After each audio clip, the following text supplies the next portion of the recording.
Yep, Festa's about to happen. Yo, what's going on today, YouTube? Hope you guys are doing fantastic. Today's video, we're talking about Cannoneers, because I think this item is absolutely, insanely, omegally good. It's not busted. It's very good, though, and I'm here to argue its case, because I've seen a lot of takes about Cannoneers is still bad. Why would you ever build Cannoneers? Thieves is better. Cloak is better. I'm here to set the record straight why I think Cannoneers is always the best starter support item to pair with your starter item. So just the other day, Dashboard made an item tier list, and for the most part, I actually really do like the tier list. I think Compassion is probably still the best item in the game. I think Shifters is very strong. Both Soul Reaver and Kins, for what they do, are very good. Most of the A tier I like. Slowly moving down the tier list, I like a lot of it where it is. And I see down here in the F don't use tier list, I see Cannoneers.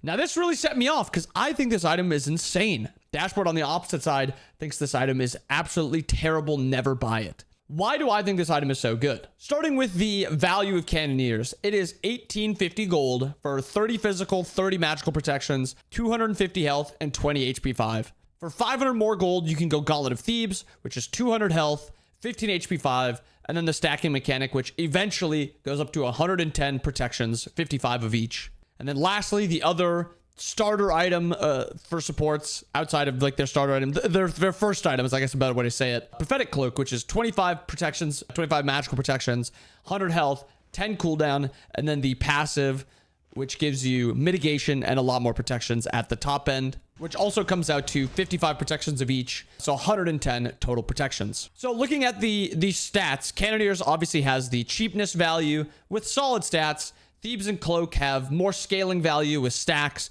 and then they also get just overall value once you finish them.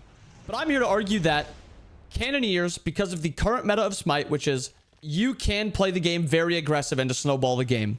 Cannoneers and Druidstone is 2,500 gold. For 150 extra gold than Thieves and Cloak, you get both Cannoneers Cuirass and you get Druidstone, which is tier 1 binding. These items together equal 2,500 gold, 300 health, 90 protections total, 45 of each, and 20 HP 5. So now that you know kind of all that stuff, the reason that I think makes what makes Cannoneers so OP is how early you can get it. Most of the time, you're able to get this to go for that first, not that first invade, but that second invade of the enemy purple and green buff.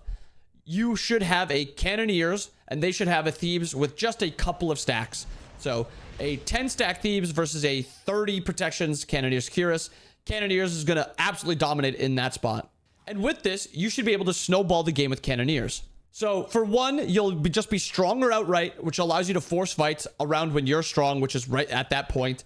And then you're also able to get more gold, and with that, you can compound it and then snowball. Cannoneers is also a gold farming item. Is it a lot? No, but it is enough that it is relevant. You give 15 gold to your ally, and then you're also getting the last hit on that minion. So for melees, you're getting 12 gold. For archers, you're getting 9 gold. So usually if you play it pretty well, you can get 21 extra gold for yourself and 30 extra gold for your teammate every single wave. So 21 extra gold, we'll say you don't even get it every single wave. We'll say you miss it every once in a while.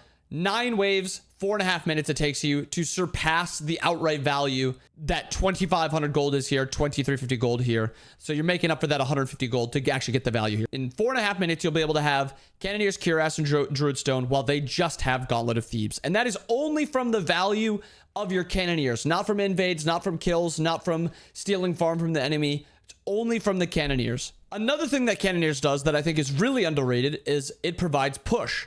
Now, what is push? Push is the ability to shove the enemy team and have your wave pushing to the enemy. So they are going to be like either under their tower or they're going to be coming out of base and their wave is pushing towards them. That's what push is. It's a lot bigger in other games like League and Dota. It's not really a big thing in Smite, but it's still a big thing to know.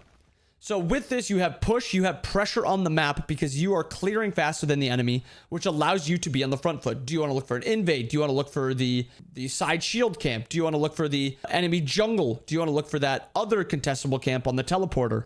That's what Cannoneers also provides you on top of the extra gold and just being super cheap. Now, there was one other thing that I found that I thought was very, very good, and it is the timing that you can get Cannoneers. So in this game, I opt to start a health pot and a multi-pot, and that is it. It allows me to have an extra 200 gold in my pocket, which means all I need is 1050 gold, 1050 gold to be able to get my full Cannoneers as fast as possible. Through laning phase, we end up getting 1 assist, and with just a little bit more farming, I'm able to get my back off and finish my Cannoneers at 2 minutes and 14 seconds. A 2 minute and 14 second, 60 protection, 250 health, 20 HP 5 item. Now, is it really that insane? Being able to get to this 1250 item through not buying a ton of pots, I do think is pretty insane, but there is the chance that you get punished. It's a little risky, but for pretty easy laning phases, especially with gods like Artio that kind of just guarantee lane push, and if you're playing against a not great duo lane, I actually think it's really, really good.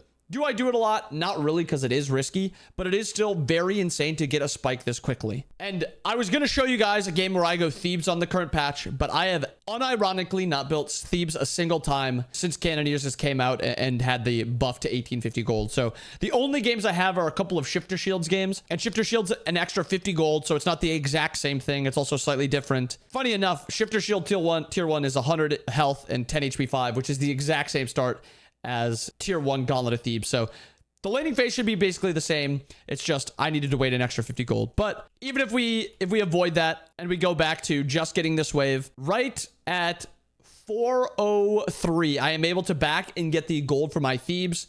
I do stay around because Oceans was getting dove, got killed, and I wanted to pick up the kill onto the Daji, so I do.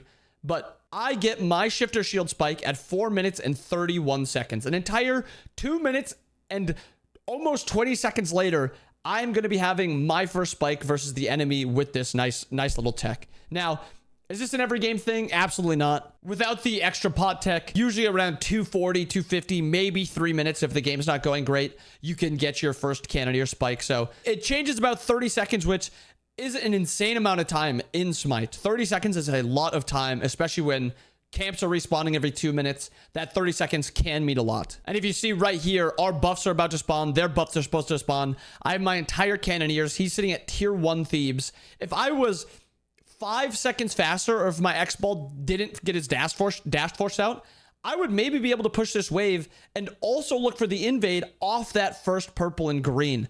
So this timing is almost perfect. If you get a first blood, that extra gold gets your Cannoneers before 2 minutes, which allows you to invade that first purple buff, which is insane. Like, there is so much potential with this item, and I think how it snowballs, how it plays, I think makes Cannoneers absolutely OP. But that's it. That's my little Cannoneer spiel. I do hope you guys enjoyed the video. Let me know down below, what is your guys' thoughts on Cannoneers? Do you like it in support? Have you tried it in other roles? I've also tried it in solo lane, and it feels pretty good there too, because it's such an efficient item for the stats, the cost, everything. But let me know down below, how are you guys feeling about Cannoneers? I hope you guys did enjoy the video. I hope you guys have a wonderful day. I'll see you guys again next time. Peace.